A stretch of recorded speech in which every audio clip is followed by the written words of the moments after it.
ये हमारा भाई है बकलू जी, ये हमारा सरपंच है बड़वत्तर का। चलो ले आओ, बुलेट पे ले आओ।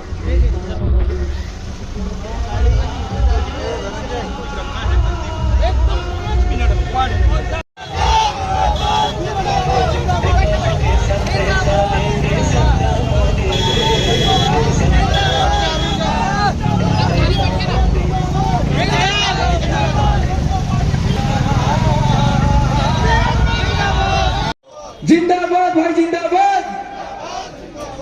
बड़ा ही भाव के साथ में हम बस्तर की राजधानी दंतेश्वर की पावन धराधाम पर स्वागत अभिनंदन तालियों से स्वागत करेंगे। चुनावी सभा की इस बेला में हमारे प्रदेश के उप मुख्यमंत्री आदरणीय बाबा साहब को भी मैं बहुत बहुत धन्यवाद देना चाहता हूं। छत्तीसगढ़ के हमारे नेताओं को, अखिल भारतीय कांग्रेस कमेटी के हमारे सभी साथियों को कि उन्होंने तीसरी बार भी मुझे विश्वास करके मंच में उतारा है। आदरणीय साथियों, मैं आपके विश्वास पर, आपके उम्मीद पर खरा उतरने का कोशिश करूंगा। 7 तारीख के हमारे यहां मतदान होना है। भारतीय जनता पार्टी के 15 साल और हमारे 5 साल में अगर आप तुलना करेंगे तो जमीन और आसमान का फर्क है। आदरणीय साथियों, आपके बीच में 10 साल तक लगातार आपके बीच में रहा हूं, बाकी मुझे कुछ नहीं कहना चाहता। आप सब लोग जानते हैं 7 तारीख को पंजा के निशान पे मोहर लगाएंगे और एक बार मुझे आशीर्वाद दीजिए।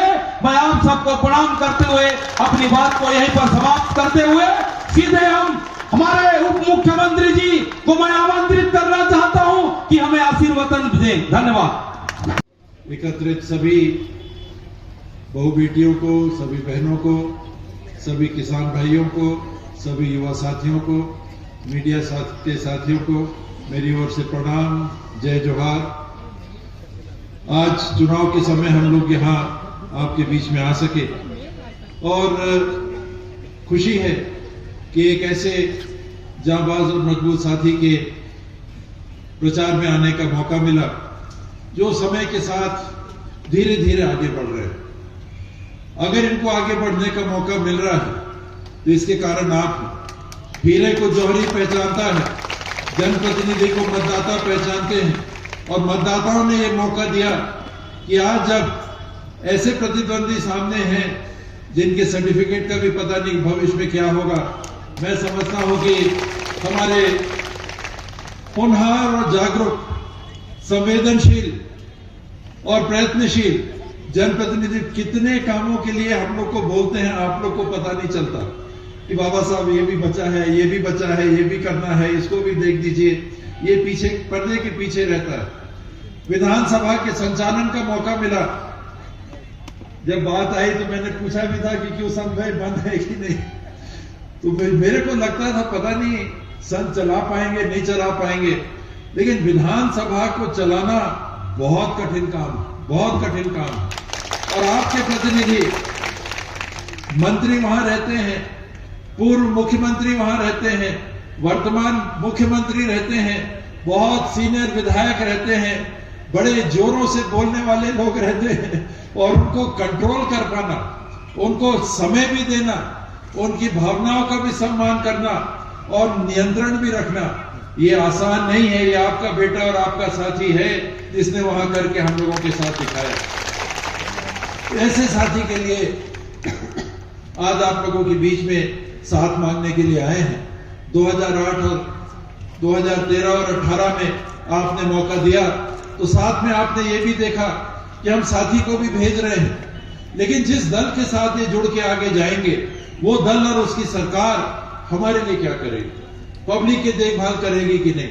5 साल विपक्ष में गुजरे, सोना तपा, खरा हुआ और 2018 में जब आपने मौका दिया तो आपके प्रतिनिधि ने कहीं कोई कोर कसर नहीं छोड़ी कि आपकी बातों तक वहां पहुंचाना और वहां से अधिक काम को लेके आना। इन्होंने अपनी तरफ से कभी कोई कमी नहीं की। कमी रहती है तो हम लोग की तरफ से रह सकती है, कमी रहती है तो कभी सरकार की तरफ से रह सकती है। आपके प्रतिनिधि की तरफ से मैंने एक समय कभी ऐसा महसूस नहीं किया कि पहल में कभी कमी आई हो। बात सरकार की हो रही है। पिछले बार जन घोषणा पत्र बना, कुछ बातों को लेके हम लोग आपके बीच में आए थे और आप लोगों ने मौका दिया। किसानों के लिए बात थी, वन क्षेत्र में रहने वाले लोगों के लिए बात थी, वन उपज के बेहतर दाम को देने की बात थी, बच्चों को और बच्चियों को पढ़ाई के अवसर देने की बात थी, महिलाओं को कामकाज से जोड़ के आगे बढ़ाने की बात थी, बिजली की बात थी, बत्ती की बात थी, सिंचाई की बात थी, स्वास्थ्य के क्षेत्र में बात थी, कुटीर उद्योग को बढ़ावा देने की बात थी। अनेकों क्षेत्रों में मैं बोलूंगा तो समय लगेगा। संत भाई ने पहले ही बता दिया है, हम लोग को पायलट ने पहले कहा कि छोड़ के चले जाओ, समय से आ जाइए, तो जल्दी जाना पड़ी, बोला भी, तो जल्दी जल्दी आपके बीच में कुछ बातों को बता रहा हूं जो सरकार ने किया। चाहे आंगनबाड़ी कार्यकर्ता सहायिका के वेतन को, पारिश्रमिक को बढ़ाने की बात हो, चाहे मितानिन हमारी बहनें यहाँ बस्तर के क्षेत्र में डोंगा से नदी पार करके भी जाती हैं और स्वास्थ्य की सेवाएं देती हैं, जो बच्चों को टीका लगना चाहिए वो टीका देती हैं, चाहे कोरोना का समय रहा हो चाहे अन्य समय रहा हो, उनके लिए भी सरकार ने सोचा 2200 रुपये अलग से दिया।